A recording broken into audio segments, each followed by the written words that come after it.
Hi folks, a very happy new year to you all. Hopefully 2022 can be better than the last couple of years. We'll see. Before we begin, you can support this channel by going over to patreon.com/John D Ruddy and pledging a certain amount a month. I have a new goal on Patreon, and that is when I reach 250 patrons, I'm going to produce a Manny Man Does History video based on the rise of Nazi Germany. It is a video that the YouTube algorithm will probably not favour too well, and monetization could be difficult given the subject matter.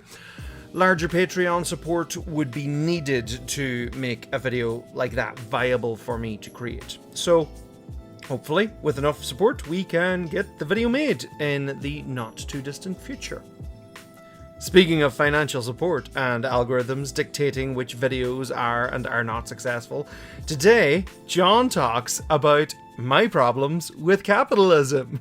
Now, straight off the bat, some of you who are familiar with this channel will have seen my political leanings shine through on occasion. I trust my audience to be able to spot that, but if you're new, first of all, please like, share and subscribe and hit the bell icon. But also, here's a bit of my political leanings right from the beginning so you know where I'm coming from when I start chatting about capitalism. I'm not completely against capitalism. I've been developing and running a business for the guts of 10 years, and I do believe in making money from the work that I do and the intellectual property I create. Despite what some of you may think, I'm not a hardcore lefty socialist. You know, I would consider my politics to be centre-left, you know, probably gravitating towards the ideas of the Social Democrats. A big problem that has arisen, particularly in the United States, is that the Overton window, the zone of conversation held in the media, is very far to the right, meaning that anything remotely left-leaning is seen as far left. You know, the amount of times I've heard the American Democrats being labelled as far left it's laughable. You know, they're predominantly neoliberal, giving little regulation to corporations and being centre-right at best.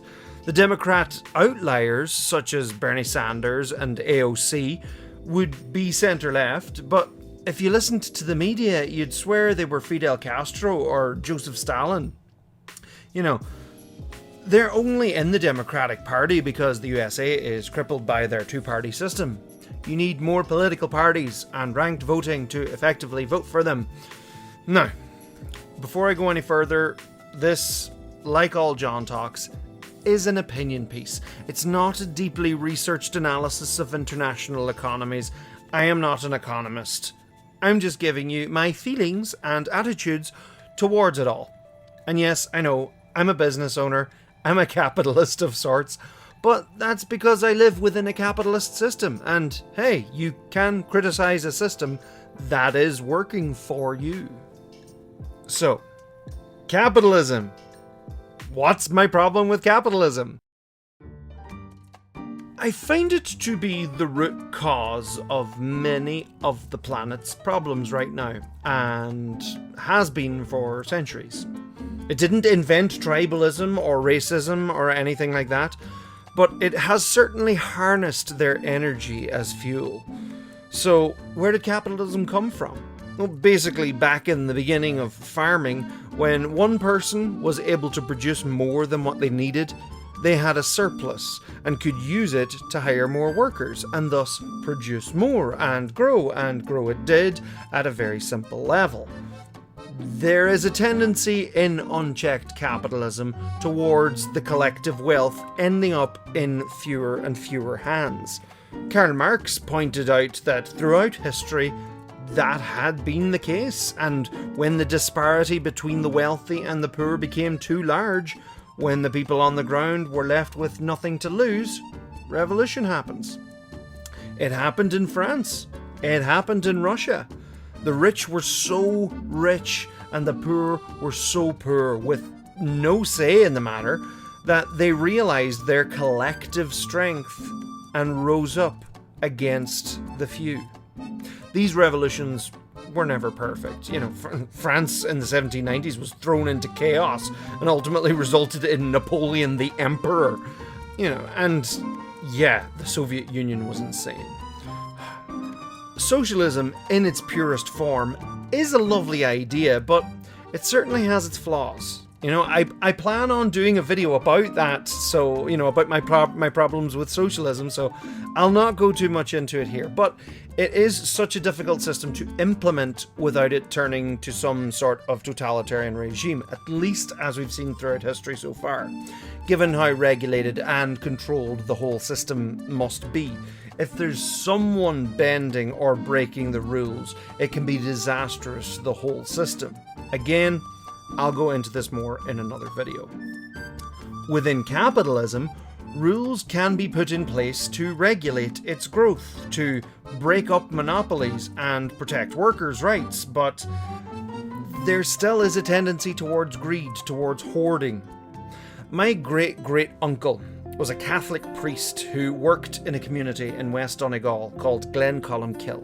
His name was Father James McDyer, and he considered himself to be a Christian communist, recognizing the teachings of Christ to be about the collective and caring for the entire community. Throughout the 1950s, 60s, 70s and 80s, until he died, he helped the community set up local businesses and amenities to stop the village from decaying and being abandoned as younger generations were leaving. The business ventures were set up as cooperatives, so the profits went back into the community to further grow. He pushed to organise piped running water, electricity, better roads, whatever he could for the benefit of the community. The entire project had mixed success, but his legacy remains strong in that community. I had the pleasure of performing as him in a play. I never actually got to meet him. He died before I was born. But some of his speeches from the 1960s ring so true today, perhaps even more so, in a very prophetic way.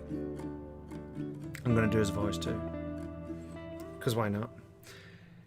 In many lands on this planet, there are almost 2/3 of the human race underfed and underdeveloped and getting more desperate. What would happen if they marched against our ivory towers? One thing is clear. Unless we break the present cycle of capitalism, trade unionism, overspending, wastage and pollution within this century, the Western world and perhaps the human race will go careering lemming-like to disaster. And this one is even more powerful. It is a terrifying reflection in our world that the manufacture of many of its major and essential commodities are in the hands of an ever-shrinking group of corporations. It is equally terrifying that the power and wealth of some of these is so great that they give governments occasion to pause, and the more multinational and powerful they become, the better their position to influence the policy of not just one nation, but the policy of a group of nations. The vast bulk of the world's wealth reposes in the hands of a tiny minority.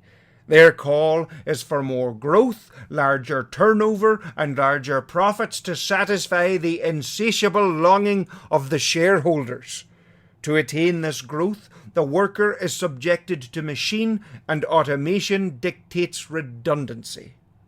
The consumer is constantly hammered with the call to spend, spend, spend, and we have flooded the world with cheap plastic and unnecessary gadgetry while neglecting the good and solid things in life. Westport, County Mayo, 1966. That was from 1966. And it is terrifyingly accurate. We're now living in a world where the corporations are calling the shots. Some corporations are more powerful than nation states. Here in Ireland, We have a really low corporation tax to incentivize companies to come and set up here and create jobs. But our government can be afraid to ask them to pay what little tax they do legitimately owe for fear that they'll bring business elsewhere. Countless times have nations' laws been rewritten to suit an international corporation and how they want to do business, and nation states are at their mercy, which is a problem when your nation claims to be a democracy where your government representatives are voted for by the people, or at least whoever is allowed to vote. Many times it seems like state representatives are more scared of the opinions of corporations than they are of their constituents. Even this language, how corporations have seemingly become sentient, how a corporation is treated like a person. I mean, yes, it is made up of people, but it's a company, not a constituent. The shareholders of a corporation didn't necessarily vote for the representatives, but they hold the sway. Or perhaps they donated a ton of money to the politicians' campaign, thus buying their way into the decisions. The United States of America is without a doubt one of the worst for all of this. It is a country so ride or die for capitalism that it has its own branding for it. The American Dream. The American Dream is an idea that arose in the 1930s during the Great Depression that anyone should have the opportunity to be successful in the world and move up in society regardless of who you are. It is a dream that many people have believed and continue to believe. It is the dream that if you work hard enough, you can be that rich guy up on the hill. You can be the next Steve Jobs, the next Bill Gates, the next Mark Zuckerberg. All you have to do is just work hard and you can make it. And if you don't make it, then you clearly weren't working hard enough. It's like the lottery. You buy your ticket knowing you have the remotest of remote odds of winning, but you still think there is the slightest possibility of winning, which technically there is. No one wants to cancel the lottery. Why would you do that? It takes away people's opportunity from potentially winning all of that money, even though they probably never will win it through no fault of their own. Likewise, why would you cancel capitalism? The system that allows you to potentially be the next Elon Musk? You probably won't be. You overwhelmingly probably won't be. But another problem is that some folks have had a head start on the rat race. So many factors can give you a head start. Geography, access to education, ethnicity, generational wealth, and once you're in, you can hold on to those advantages and pass them on to your children. Generational wealth passed down through a family has led to massive dynasties of power in the world. And this is where the alt-right dog ears will perk up at the seemingly anti-Semitic dog whistles hearing of powerful families with loads of money. The Jews have been the scapegoats of Western society for 1,000 years and more. And yes, there are very powerful Jewish families with a ton of wealth who have passed it down through generations, but they're not the only powerful, wealthy families. And yet it's always the Jews that are conveniently highlighted when the working class begin to become disgruntled about their place in the world. Also, this should go without saying, but there are tons of non-wealthy Jewish families in the world too. Division has been a great way to keep capitalism going. The working classes need to be distracted. The Romans used bread and circuses. Tapping into people's tribalism has been very effective throughout history, stoking religious fears of the other, racism, us and them, nationalism, where both rich and poor can proudly stand under the one banner against someone else. Christmas 1914 saw the truce in the trenches of World War I, where German and British soldiers emerged from their trenches and celebrated Christmas together. They recognised their common humanity, all their shared interests and similarities in their everyday lives. Sadly, the magic of Christmas was not to last, and they had to go back into their trenches to shoot at each other once again. Any longer, and they might have realised their collective strength. Saturday Night Live had a great sketch of Black Jeopardy, which laughed at how much in common black and white working class have. The Jim Crow laws, which aimed to prevent black people from voting through things like literacy tests, also affected the poor, uneducated white people. But the division had to be sown so as the working class do not recognise their commonality. Fred Hampton, the leader of the Black Panther Party in Chicago in 1969, actually managed to unite many poor white, black and Hispanic communities, helping them to recognise their cause was common cause against the establishment. This was a massive existential threat to capitalism within the USA. If the sentiment of unity amongst the working class were to spread, so the FBI murdered Fred Hampton in his bed, as did they remove any progressive leader who appeared capable of uniting people against the system. And by the system, I mean capitalism. Even in Ireland during the Irish War of Independence, there were loads of these little socialist uprisings of people taking control of factories and mills and different things like that. The city of Limerick was known as the Limerick Soviet for like 2 weeks. But both the British and the Irish revolutionaries stamped down on these socialist rebellions because, the spice must flow. You may be thinking, but John, you're talking about nationalism, you're talking about racism, you're not talking about your problems with capitalism. But these are some of the problems with capitalism.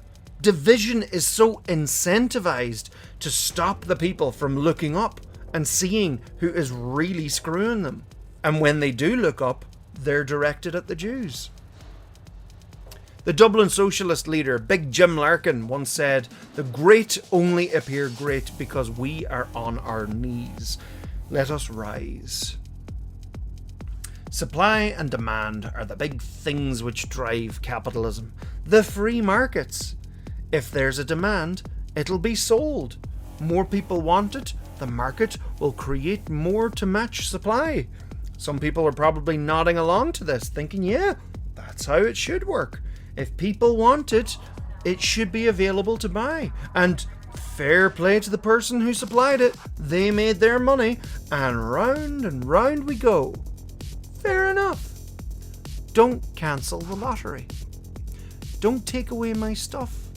I want the freedom to be able to go and buy whatever I want if I have the means to do it. But this is a very destructive and wasteful pattern. Products using palm oil continue to destroy habitats from countless animals, including orangutans, but those products can be so good, and we don't want to give them up. Like, who wants a world without Nutella? And even if they say their method of getting palm oil is sustainable and responsible, the demand for palm oil continues, and for every responsible method, you'll have those capitalizing on whatever they can. We've commodified everything. If there's something good in this world, there's someone not far away with dollar signs in their eyes. It's like Jurassic Park where the lawyer's sitting there going, we're going to make a fortune with this place, The Brazilian government is overseeing the destruction of the Amazon rainforest to make room for grazeland for cattle. So not only are we destroying the lungs of the planet, but they're replacing them with methane spouts. And all because it's profitable. It's just good business. Hi, Editing John here. So at this point, as I'm editing the video, I realize I completely left out a section on the military-industrial complex, the prison complex, and how the capitalist system incentivizes war to generate business for those that supply the war with equipment and weapons. And indeed, in America, the capitalist system incentivizes the incarceration of people, a massive majority being black men, for cheap labor. Something America has been doing since slavery apparently ended. So yeah, another gripe with capitalism. Profit is put above people. Profit is put above the planet. We continue to be told how our planet is heading towards a tipping point of climate catastrophe because of the carbon we have been pumping constantly into our atmosphere for the last 200 years. And yet, despite all the governments coming together time and again to pat each other on the back for showing up, having missed their deadlines, and clapping teary-eyed at Greta Thunberg, saying how the future is in good hands.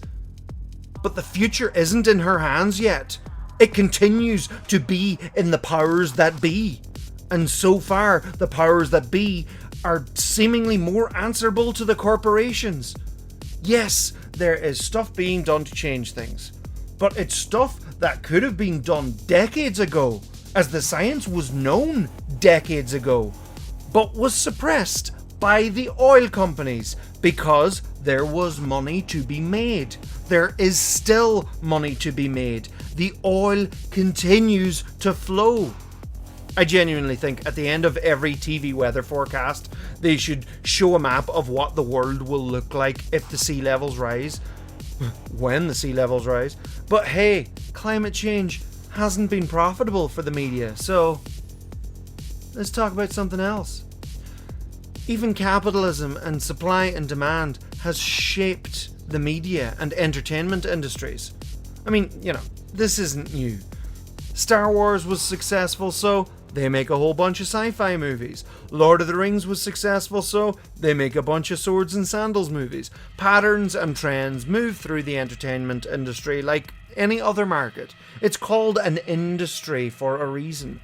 But over the years, we've seen the same pattern amongst movie studios. The bigger studio swallowing up the smaller studios, so there are less and less studios at the top. Disney, of course, being the prime example of this, having bought Marvel, Star Wars, 20th Century Fox, and as they continue, on one hand, I'm like, yay, this means the X-Men will be in the MCU. Because I'm genuinely excited about that. But on the other hand, no, I am actually genuinely excited about that, but still, on the other hand, that's fewer people making final decisions on the films being made. Mid-budget movies have been on a steady decline in being made for the big screen, with major studios either opting for low-budget, low-risk, or high-budget franchise movies with a, hopefully, guaranteed audience. YouTube became like this. Trends were set, and a million angry man yells about media videos were born. The video games industry has become something else entirely. I miss the days when you could just buy a game that was finished and ready to play, with all of its features available or at least unlockable over time. Now it's all in-app purchases, preying on the select few who will pay tons to the detriment of everyone else's gaming experience. It's definitely arguable that the supply and demand model helped Trump into the White House. He made great TV. Love him or hate him, he made great TV, and news stations on both sides of the political spectrum profited hugely and continue to profit hugely from talking about Trump. Capitalism is the kingmaker, and you're fighting an uphill battle if you dare go against the grain. Entire industries are designed to make you feel miserable about yourself. The cosmetics industry, you're not going to feel good about yourself until you buy this product. Social media pushes whatever trend seems to do good numbers, and only once the horse has bolted are they like, oh yeah, maybe that wasn't a good thing for society. No, wait, stop, come back. I'm not innocent in this. I play the game. I've been making YouTube videos for years. I try to make YouTube videos, sometimes trying to predict where the algorithm is blowing. Regarding fossil fuels, I drive a car powered by petrol, but it shouldn't come down to the individual who may or may not be in the position to make the change financially. The corporations have the power. I mean, we all love Spider-Man. We all know with great power comes great responsibility. These corporations have shown all the power with no responsibility. The buck was passed on to the consumer with their carbon footprint. Again, divide the people into individuals with individual problems. Despite this being a collective problem, it's as collective a problem as you can get, as the global climate breakdown is at stake. Capitalism turns people into individuals. But John, what's wrong with individuality? Yeah, we are all individual and unique and all of that, but we're also a community, a global community. Our species is collective. Like, I'm not chatting about some communist manifesto hive mind thing. I'm just saying that collective thinking, looking out for everyone, not just you and your own, is what this world needs. COVID-19 has been the prime example of this. It knows no borders. It works collectively across the world, and look at what it's managed to achieve in such a short space of time. In all seriousness, though, this pandemic has shown how we are not individuals. We need human interaction. Interaction. We are a social species. Still, maintain social distancing and wear masks for now. The pandemic is still going on. But bringing it back to capitalism. When there were moves to waive the patent on the COVID vaccines, some were warning that pharmaceutical companies may not be incentivized in the future to make vaccines if they don't think it'll be profitable. Like, that should be a red flag right there. How can you say with a straight face, well, that's how the free market works? But clearly there's something inherently wrong with the system if we are at the mercy of $1 billion pharma companies deciding on whether or not a vaccine is profitable to make. Again, profit over people. That is messed up. Just before Christmas, I watched Dope Sick on Disney+. Highly recommend it. It is terrifying. All about how the pharma company Purdue fueled the opioid epidemic in America by twisting the rules and lying about how addictive their new painkiller was. Why did they continue to push it even after it was shown to be causing damage to the American people? Because it was making so much damn money. Don't kill the golden goose. Why would oil companies seal up their oil reserves and choose not to process and sell every drop of that oil? Why would they do it? There's too much damn money to be made.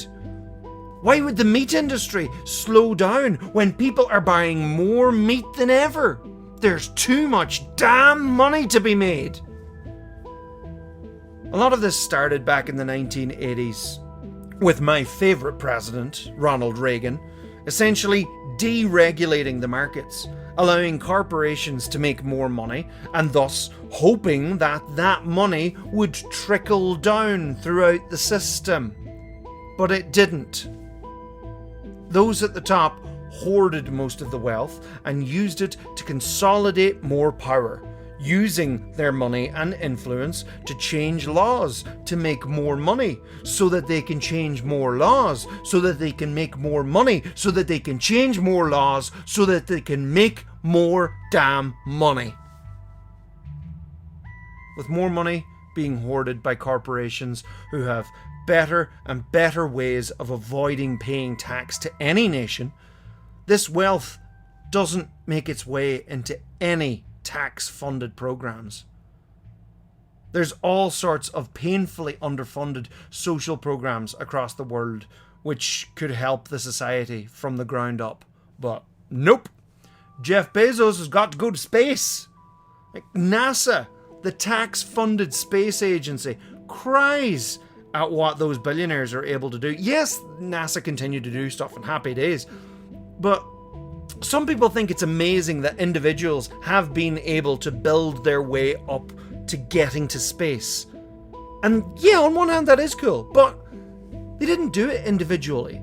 They did it on the exploitation of workers at the bottom, and at the end of the day, the tech belongs to the individual, not the collective.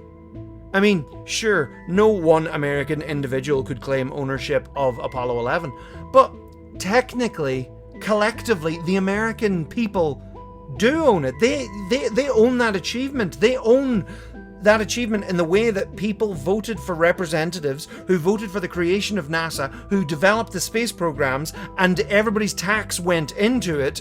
And this is the crux of my argument. Well-regulated capitalism is okay, but anything that should be guaranteed by the state should be. Yes, it means more taxes, but it also means more benefits for the collective. Look at the NHS in the UK. Look at Canada's famous healthcare system. They're not perfect systems, but people are not left without healthcare for fear of bankruptcy. And yes, America, I'm directing that at you. You know, most nations in the Western world have at least started some degree of socialized healthcare. In our hour of need, we should not be looking to the goodwill of private billionaires and corporations. Yeah, that's a bonus, but we should be able to look after each other as a collective. Tax the rich. They can afford it. Thank you for watching, folks. And don't forget to like, share and subscribe and hit the bell icon for more videos. And now I tell you all what Capitalist John has to offer. Maniman merch. There's all sorts of Maniman merchandise to buy on johndruddy.com. Hop over there for t-shirts, mugs and loads of things you can buy to help support this channel. You can also support this channel through patreon.com/John D Ruddy. $5 per month gets you a custom Maniman drawing emailed to you. $10 per month gets you that, plus a hand-drawn Maniman drawing mailed to you in person. $20 will get you all of that, plus a Maniman book of your choice. You can also get access to the Patreon exclusive audio commentaries, where I go through each video, pausing and talking about all the little tidbits and history. Also, as mentioned at the top of the video, if I reach 250 supporters on Patreon, I will produce a Maniman video about the rise of Nazi Germany. So, hop over and help me survive in this capitalist society. And you might be able to hear my dog. Oh, I think he heard me. Yeah, that was him. He says hi. He's scraping on the bed because he's trying to make himself more comfortable, because it's a dog's life. Special welcome to my newest patrons, Dallin Wright, Keel Adam, WSG, and Josh. And thanks to all my patrons: Alexander, Arthur Revan, Arwin D, Brendan J. Cassidy, Kanku, Carol D. Manry, Chair DJ, Chloe, Colton Sayre, David B, David Stranad, Emer Gibson, Senan H10, Felix Bruma, Frank Porter, Generic Pilot, Gretchen Sand, Helena RB, Jefferson Yates, Jen, Josh, Joshua Benjamin Heisler, Judy Friesen, Catherine Gilks, Kilroy McNalsty, Cobrag 90, Laprecie Queen Vara, Marcus Booker, Matophobia, Mike Wise, Mundy Rico, Mr. Magnificent, Mr. Research, Classy Black Man, Mr. Easy Play 2, Mycroft, Myth Gwyn, Nice OJ, Oli Kors, Patrick McGrath, Paul Minogue, Rocket Wrench, Ryan Elano, Serena Kajani, Shane McDonough, Stephanie Lentz, Talitha Brower, Tanmay, and Undersurf. Once again, thank you.